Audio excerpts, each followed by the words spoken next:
buatlah suasana yang nyaman. Apakah kalian tipenya belajar di kafe atau belajar sama teman?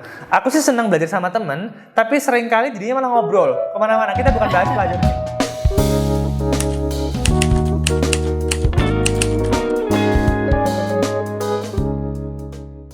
Salam sehat, salam JMKI. Halo semuanya, selamat datang di Hajia Podcast season keempat. Perkenalkan, aku Naifa Gianugrahani sebagai salah satu host dari Hajia Podcast kali ini nih. Nah, buat teman-teman yang nggak tahu Hajia Podcast, aku spill dulu kali ya. Jadi, Hajia Podcast itu adalah salah satu podcast yang isinya tentang bincang-bincang santai nih dengan narasumber kita yang keren-keren banget mengenai isu kesehatan, terus tips perkuliahan, terus juga ada skincare yang lagi hangat-hangatnya nih. Nah, seperti pada podcast-podcast sebelumnya, kali ini JMKI juga mengundang narasumber yang gak kalah hebat nih, yang sangat inspiratif dan juga segudang nih prestasinya. Oke teman-teman JMKI, saya hai dulu ke Kak Brian. Hai Kak Brian. Halo semuanya, Assalamualaikum warahmatullahi wabarakatuh. Salam kenal. Salam kenal Kak. Oke, perkenalkan dulu, aku Naifa Gianugrahani Kak. Aku host dari acara Hajia Podcast kali ini. Mungkin kakaknya boleh perkenalan dulu Kak? Halo teman-teman semua, manggilnya apa ini Mbak? Kalau teman-teman penontonnya? Sobat JMKI juga. Sobat JMKI, salam kenal. Saya Brian Arona Tanuwijaya. Kemarin baru saja wisuda bulan Mei kemarin dari Fakultas Kedokteran. Kesibukan sekarang menyelesaikan tesis untuk S2 Fast Track di UGM juga. Semoga lancar ya Kak. Terima kasih. Tapi gimana nih Kak kabarnya kali ini? Kabarnya baik, sangat excited untuk berbagi sama teman-teman anak muda karena saya rasa semuanya termasuk saya pernah mengalami situasi, aduh gimana sih ya jadi mahasiswa ya, banyak kegiatan gitu-gitu ya. Jadi itu sesuatu yang aku juga pernah alami. Oke, mungkin teman-teman pastinya udah nggak asing lagi dengan nama Kak Brian. Tapi teman-teman, aku mau ngingetin lagi sama kalian mengenai apa sih prestasi-prestasi Kak Brian yang mungkin familiar di kalian nih. Nah, yang paling ikonik nih dari Kak Brian adalah peserta dari COC atau Class of Champion 2024 ya Kak? Iya, betul. By Ruang Guru. Terus juga sekarang merupakan salah satu bagian dari awardee Tanoto Education Scholarship, juga untuk sekarang sering sekali diundang di institusi ataupun kegiatan-kegiatan sebagai motivational speaker ya Kak? Kebetulan Mbak. Keren banget nih Kak, aku selama riset juga kayak oh my god kok bisa ada orang sekeren ini. Soalnya kalau saya sendiri kan fakultas farmasi nih Kak, dan rasanya tuh kayak jadwalku udah padet gitu loh. Sedangkan Kak Brian dengan segala prestasinya itu tuh bisa kayak tetap menyesuaikan dengan kegiatan-kegiatan yang ada di fakultas kedokteran ya Kak. Aduh itu keren banget guys. Soalnya kita tuh kadang juga ngerasa burnout parah gitu, kayak udah mah kegiatan banyak dari akademisnya, terus juga kadang harus ikut organisasi dan segala macam. Nah, itu tuh guys yang sekiranya akan kita bahas pada podcast kali ini. Nah, sesuai dengan backgroundnya Kak Brian nih, kita tuh mau bahas tentang apa nih Kak tadi? Kita mau self development. Bener. Kita mau bahas tentang self development, time management dan juga energy management. Nah, untuk kita samain persepsi dulu nih Kak, aku boleh tahu nggak ya Kak, sekiranya apa sih arti dan seberapa pentingnya self development dan juga gimana sih hubungannya dengan time management dan juga energy management? Baik, kalau dari perspektif aku ya terkait self development, teman-teman itu kalau pengembangan diri pengennya cepet, pengennya instan gitu ya, langsung hebat. Misalnya ada si A berprestasi, pernah juara lomba ABC, semuanya bisa, IPK-nya 4 sempurna gitu ya. Teman-teman ada kemauan, ada keinginan, aku pengen deh lah jadi seperti dia. Tapi yang sering kali terlewat prosesnya, bahwa untuk seseorang mencapai di posisi tersebut itu banyak hal yang dikorbankan. Waktu, tenaga, mungkin jadinya nggak tidur siang, temennya malmingan sama pacarnya, sama gebetannya dia belajar. Nah, itu ada hal-hal lain yang dikorbankan. Jadi kalau ngomongin self development, kita nggak bisa pengennya instan cepet tuh nggak bisa. Hal yang kedua, development setiap orang tuh beda-beda. Kalau memang kamu udah dianugerahi kebetulan jenius, otaknya pinter, dengerin dosen langsung paham. Ada temanku, bahkan aku tuh harus ngulang-ulang materi berulang-ulang baru bisa paham. Nah itu kita nggak bisa ngomong gimana-gimana karena itu sudah dari Tuhan ya. Tapi gimana cara menyikapinya? Kalau misalnya si A lombanya bidang kewirausahaan, aku misalnya lombanya bidang yang lain, ya nggak apa-apa gitu ya. Untuk development tuh nggak bisa kita bandingkan setiap orang. Even orang kembar pun bisa jadi passionnya beda, hobinya beda. Jadi kalau ngomongin self development itu sangat luas definisinya, dan kamu harus membuat definisi sendiri apa itu self development. development. Kaitannya dengan time dan juga energy management itu sangat penting. Kalau kita pemikiran di awal udah salah, aku pengen jadi seperti apa, seperti si A, si B, kita nggak bisa persis ya. Kalau kalian pengen mencontoh semangatnya, motivasinya boleh. Tapi kalau kamu pengen prestasinya sama, kayak teman-teman, Kak Brian kerennya COC, berarti aku sukses harus ikut COC. Ya nggak juga. Yang nggak ikut COC pun juga bisa sukses gitu loh. Jadi kalau kalian pemikiran awalnya udah benar, barulah bisa ngatur waktunya gimana, energi kalian gimana, gitu Mbak. Jadi proses self development itu menurut kakak lebih kayak proses untuk kemudian kita mencapai tujuan itu ya, Betul. Kak? Tapi kalau dari Kak Brian sendiri, bentuk dari self development Kak Brian itu apa ya? Apakah cuma hanya berupa prestasi dan kegiatan misalnya COC tadi? Apakah cuma itu doang? Apa ada yang lain gitu? Dari hal kecil ya Mbak, semisal saya sebagai mahasiswa pernah bangun terlambat. Pernah datang ke kelas terlambat, bangun kesiangan akibat begadang gitu ya. Jadi saya self developmentnya gimana? Oh aku coba atur jam tidurnya deh biar besok bangunnya lebih awal jadi nggak terlambat. Itu sudah termasuk development. Jadi ketika teman-teman ngomongin development nggak perlu sesuatu yang signifikan, yang besar gitu ya. Sesimpel kemarin misalnya aku kok boros ya, aku hari ini mau lebih berhemat. Aku kemarin bangun siang, hari ini bangunnya lebih awal. Aku kemarin kok kata-katanya sama teman-temanku hewan kaki 4 masih keluar binatang-binatangnya. Nah aku sekarang coba atur bahasanya. Itu termasuk self development. Nggak harus ketika kamu juara lomba ataupun menang sesuatu. Kegagalan pun itu juga masuk self development. Belajar menerima. Semisal kalah tuh gimana sih? Apakah aku terima atau aku marah-marah ke jurinya atau aku nuduh yalah dia menang curang misalnya seperti itu. Nah, itu salah satu bagaimana pengembangan diri kita menghadapi berbagai situasi. Berarti menurut kakak ini self development mulainya dari hal-hal kecil banget ya kakak. Dimulai dari kecil misalnya aja. Bangun pagi, terus juga kemudian memperbaiki hal-hal yang buruk gitu Betul. dari kitanya sendiri. Oke. Tapi kalau semisalnya kakak nih ikut prestasi, kakak ikut acara-acara kayak COC tadi, itu tuh kakak pasti mengeluangkan banyak waktu dan Betul. tenaga. Itu gimana sih cara kakak untuk bisa kemudian manajemennya itu? Satu, tahu prioritas ya. Masuk UGM itu udah susah, apalagi keluarnya gitu kan ya. Kalian waktunya padat sebagai mahasiswa kuliah. Saya nggak tahu di farmasi gimana Mbak, kalau di FK itu Senin sampai Jumat full, 7:30 sampai 4:30 kalian juga ya. Temanku ada yang laprak-laprak juga ya kalau farmasi ya. Aduh, Masya Allah. Kebetulan Allah Akbar. saya nggak ada laprak kebetulan, jadi saya respect dengan orang-orang apalagi yang teknik dan lain sebagainya. Walaupun semua fakultas, semua prodi punya kesulitan masing-masing, nggak ada yang lebih mudah, lebih gampang. Tapi tahu prioritas dulu. Kamu tuh sebagai mahasiswa tujuannya apa? Apakah kamu pengen lulus cum laude misalnya? Apakah kamu pengen lulus tepat waktu gitu? Nah itu kamu harus tahu di awal dulu. Masalah organisasi, lomba, kepanitiaan, pengabdian masyarakat dan hal lainnya itu tuh sifatnya pilihan, optional. Kamu misalnya pengen join di bidang organisasi, ya nggak apa-apa kalau pengen join di situ. Tapi teman-teman kamu banyak kewirausahaan, ya wes nggak apa-apa gitu loh, berbeda-beda. Jangan jadi orang yang FOMO, dia kok udah ikut, aku belum ikut ya, nah, gitu kan. Mahasiswa tuh seringnya seperti itu. Apalagi mahasiswa baru, semangatnya lagi membara, lagi sangat semangatnya pengen ikut semuanya, itu bisa jadi nanti malah terbalik. Akhirnya belajarnya nggak selesai, tugasnya tercecer, nah itu malah salah. Aku semisal ikut lomba, apapun itu, dapat title misalnya masuk berprestasi. Kalau ternyata akademiknya di FK kacau ya gimana ya? Orang lihat, oh ini kok katanya bagus gini, tapi ternyata faktanya enggak. Jadi kita hidup kalau orang Jawa tuh nggak boleh jarkoni, bisa ujar tapi raiso ngelakoni gitu ya. Kalau kita memang berucap harus seperti ini, harus kita juga bisa melakukannya juga. Jadi tahu prioritasnya dulu, baru diatur. Aku pengennya apa, waktunya, energinya.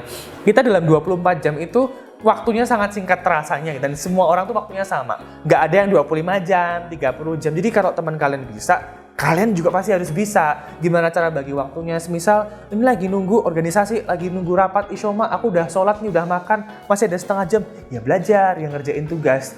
Aku tuh suka tipe curi waktu gitu Mbak. Jadi dimaksimalkan waktunya, jangan sampai terbuang sia-sia. Scrolling itu kan nggak terasa ya, scrolling IG, TikTok 5 menit jadinya 5 jam. Nah itu aku juga sama hal yang sama. Jadi teman-teman hati-hati dengan zaman sosial media sekarang juga. Ini bau-baunya Kak Brian lagi nyindir aku guys. Saya juga refleksi diri sendiri kebetulan.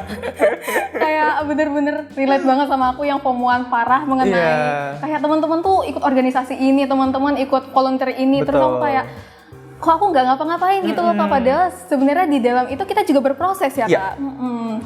Gitu. Terus tapi kalau dari Kak Brian kan tadi udah bilang ya kayak misalnya mahasiswa itu sebenarnya prioritas utamanya kan belajar ya Kak. Betul. Belajar.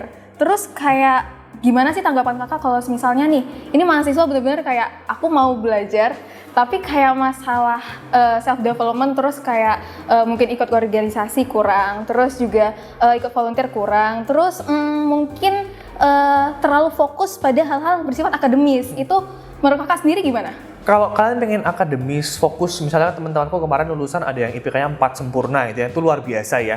Saya sih kebetulan nggak di level itu, dan kalau memilih untuk nggak organisasi, nggak kepanitiaan juga nggak apa-apa sih. Walaupun menurutku soft skill itu penting. Kenapa? Contohnya kamu udah pernah di organisasi, pernah ngadepin teman toksik, pernah ngadepin teman datangnya jam kayak terlambat, terus pernah datang atau misalnya nggak ngerjain tugas dengan baik, itu kan ada hal-hal yang membuat kalian gimana sih cara menghadapi dengan situation seperti itu. Nah itu tuh yang nggak akan kalian dapatkan kalau kalian nggak ikut organisasi. Tapi tetap yang harus penting organisasi akademiknya, jangan dibalik. Orang tuh seringkali malah jadi fokusnya ke organisasinya, akademiknya jadi kececer, dan itu malah bikin nama jelek bukan dirimu sendiri tapi nama organisasinya juga jelek. Kok ini anaknya nggak pernah ngerjain tugas, nggak pernah masuk, matkulnya nilainya kurang misalnya seperti itu. Jadi malah efeknya tuh gede gitu. Jadi kalian jangan sampai terbalik prioritasnya gitu. Tapi kalau tips dari kakak buat mahasiswa kayak gitu ada nggak kak? Kalau buat aku, satu, kamu percaya sama pengembangan dirimu sendiri, pede aja. Walaupun dalam kehidupan ini aku tuh lagi di zona nyaman nggak ya gitu ya. Teman-teman seringkali di situasi aku sebenarnya di sini udah oke sih jadi mahasiswa ya, kuliah, pulang. Kalau misal organisasi ya aku ikutnya dikit-dikit gitu ya. Ada fase di mana kalau kalian sudah terlalu nyaman itu harus segera berpindah gitu ya. Kayak aku semisalnya dulu lombanya tuh sebenarnya aku lombanya bukan lomba debate bahasa Inggris. Dulu aku lombanya storytelling, udah nyaman di situ. Tapi ketika waktu itu guruku bilang, "Brian yuk coba yuk lomba debate bahasa Inggris." Waktu aku mikir, kalau udah nyaman ngapain ya? Kalau kalian punya hubungan udah nyaman kan dilanjutin ya, bukan terus ganti yang baru kan ya. Nah, tapi kalau aku dalam konteksnya self development beda. Belum tentu yang nyaman itu baik. Belum tentu yang membuat kalian nyaman itu malah akhirnya membuat kalian ya udah stuck di situ, nggak bisa berkembang. Kalau dulu aku nggak memberanikan diri keluar dari zona nyaman, nyoba hal baru, berjuang dari nol lagi, mungkin aku nggak duduk di sini. Jadi teman-teman jangan pernah ragu untuk mencoba. Tidak ada kata terlambat. Aduh temanku kok dia udah ketua OSIS waktu SMA, aku belum apa-apa ya nggak apa-apa. Belum tentu yang kalian terus nggak pernah ada pengalaman pasti lebih buruk, pasti lebih jelek, itu belum tentu. Bisa jadi yang udah pengalaman pun juga akhirnya belum tentu paling baik juga. Jadi teman-teman kuncinya berani untuk mencoba dan dipilih ya, bukan semuanya dicobain.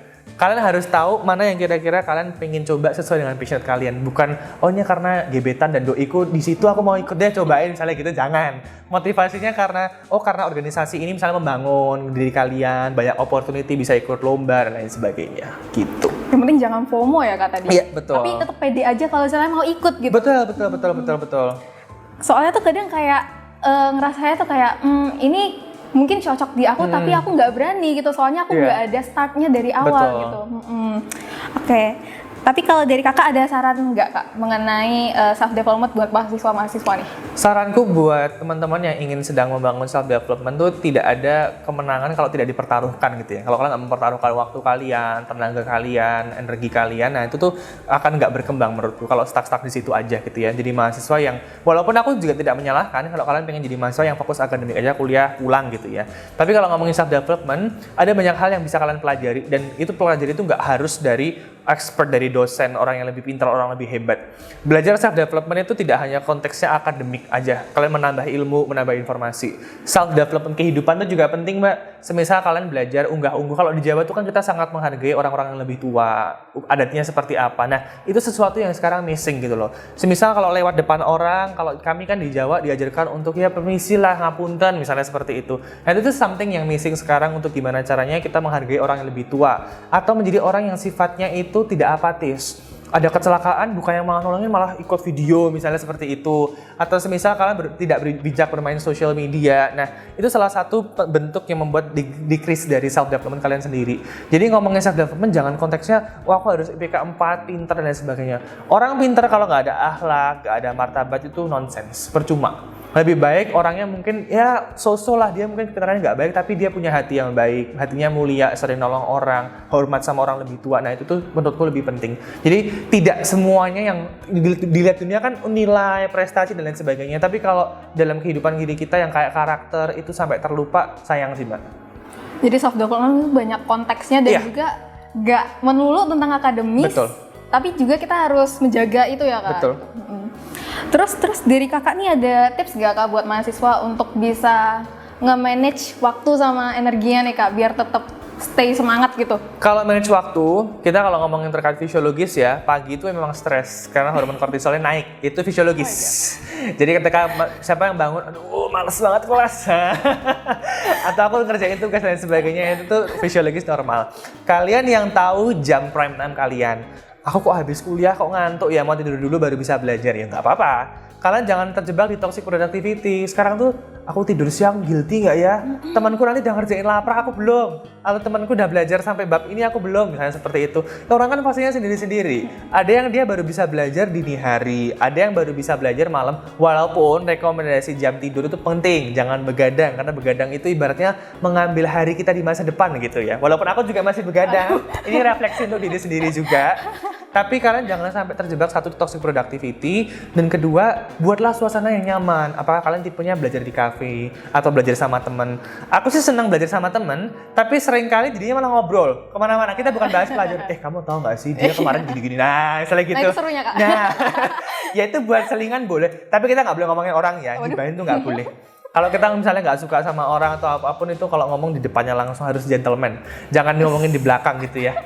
Nah itu konteks lainnya, tapi kalian harus tahu suasananya itu buat nyaman atau enggak, atau malah suasana kalian membuat kalian jadi nggak fokus. Misal sambil dengerin lagu tuh kamu cocok nggak, atau malah jadinya fokus ke nyanyinya daripada belajarnya gitu ya. Atau semisal sekarang kan HP udah pada canggih-canggih ya, kita bisa atur kok aplikasi tertentu, aku nggak usah sebut ya, kalian pasti sudah tahu aplikasi yang membuat kalian addicting apa. Bisa di set, misalnya sehari aku maksimal 1 jam. Kita itu Gen Z minimal 10 jam sehari pakai HP. Kalian kalau nggak percaya boleh dicek. Silahkan termasuk WA, nontonin live TikTok, Instagram dan semuanya, itu Shopee Live. Nah itu semua kamu bisa cek. Sehari itu kita ada survei kurang lebih 10 jam. Jadi itu waktunya hampir setengah hari kita tersita untuk di HP gitu ya. Walaupun kan ini kan buat lihat tugas, lihat jadwal gitu ya kalau pembelaan anak sekarang. Atau kalau enggak, ya ini biar aku mentalnya balance lah, work-life balance ya. Jangan terjebak dengan hal seperti itu. Karena kerap kali anak muda kayak kita itu membuat itu sebagai justifikasi untuk malah jatuhnya membuang waktu sebenarnya. Tapi kita bilangnya ini buat work-life balance gitu. Hati-hati. Gitu. Teman-teman? Ini lagi mikir iya juga ya gitu mungkin ya. Ini nyindir gua banget nih. Tapi kamu ngomongin toxic productivity tadi tuh. Kalau misalnya nih ada teman kita yang sebenarnya toxic productivity menurut kita. Kayak misalnya dia pagi sampai sore kuliah. Sore sampai malam ke perpus. Malam sampai paginya belajar lagi sendiri gitu. Nah, itu tuh menurut kakak harus diikuti apa gimana kak? Soalnya tuh kayak kadang tuh ngerasa kayak, oh ngelihat teman belajar lebih banyak daripada kita tuh rasanya tuh kayak, oh saya nggak pantas ya di sini gitu. Kalau memang mendekati ujian, pengen sampai begadang atau bahkan nggak tidur, aku pun juga pernah ya. Cuman kita kalau secara kesehatan, kan kita sama-sama anak kesehatan itu nggak baik dalam tubuh ya. Tubuh tetap butuh istirahat. Kita kan bukan robot 24/7 dicas, terus kerjaan mulu tuh nggak bisa. Karena tetap butuh istirahat. Dan buat kalian secara stamina pun, ibaratnya kalau kalian udah force, malah nanti hari H sakit, nggak jadi ujian. Waktunya udah terbuang banyak, tenaga kalian udah terbuang banyak, malah sia-sia.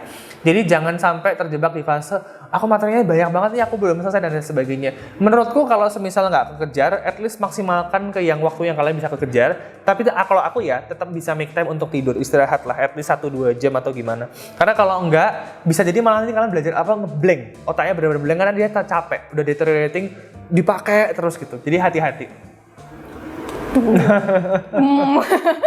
Evaluasi buat saya banget betul, nih. betul. Soalnya tuh kadang kayak jatuhnya tuh FOMO gitu loh kak. Jadi kayak teman-teman tuh udah belajar sampai sini, saya masih sampai sini. Apakah kemudian aku belajarnya kurang apa gimana gitu. Tapi ternyata dengar Kak Brian kayak, oh proses orang tuh beda-beda kan kak gitu. Jadi kayak gak jadi gimana ya? Yang pasti nggak selalu harus ikut orang gitu. Kalian harus punya self confidence. Sekarang itu banyak anak Gen Z yang tidak punya self confidence.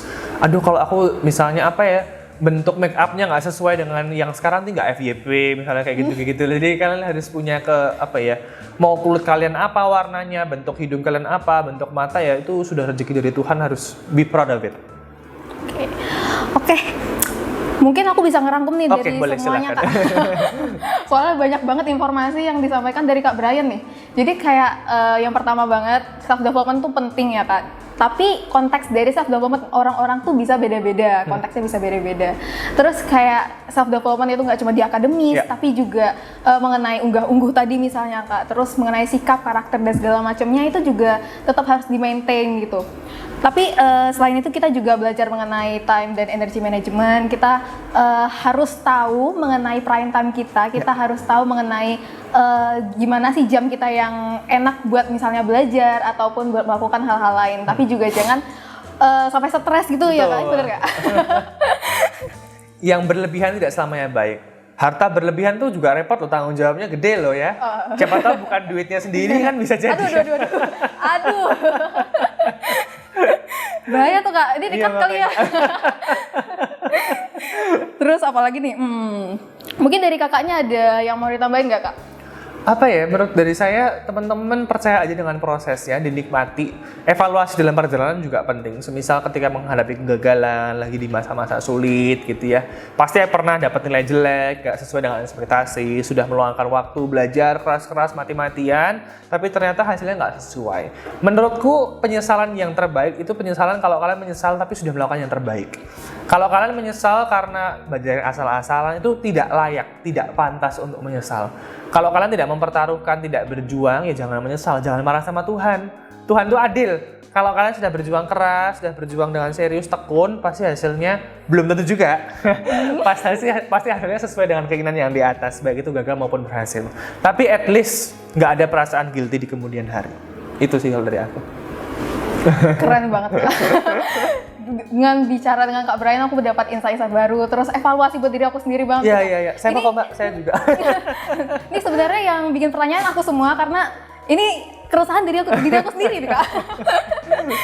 Terus juga kita dari JMKI Kak mengucapkan banyak banget sama-sama. Buat Thank Kak you for Brian. having me as well. Sangat senang buat sharing sama teman-teman JMKI. Keren-keren banget ini ya Kak. Kalian juga keren calon-calon penerus masa depan Indonesia Emas 2045. Amin. Kakak juga udah keren banget. Udah deh, aku kayak kalau bicarain masalah kerennya Kak Brian bisa 15 menit lagi. Semuanya nih. Keren, yang nonton juga keren. Semua ada versi kerennya masing-masing. Pasti. Terus mungkin HJU Podcast sampai sini aja Kak. Kita dari JMKI ngucapin banyak-banyak terima kasih lagi kepada Kak Brian. Sama-sama, kurang atas lebihnya semua mohon insight-nya. maaf. Untuk teman-teman JMKI jangan lupa untuk support HJU Podcast terus. Jangan lupa support Kak Brian. Thank you. Aku dukung juga. Aku doain kalian apapun kuliah kerja semoga lancar. Amin. Terus mungkin dari saya Naifa Gianugrahani mengucapkan terima kasih, mewakili juga dengan Kak Brian mengucapkan terima kasih. Untuk HJ Podcast selanjutnya dinantikan ya guys. Thank you semua. Thank See you. you. Ayo Kak, salam sehat salam JMKI bareng. Ada gerakannya nggak? Salam sehat salam JMKI gimana? Salam sehat salam JMKI gitu. Oke. 1, 2, 3. Salam sehat, salam JMKI. See you.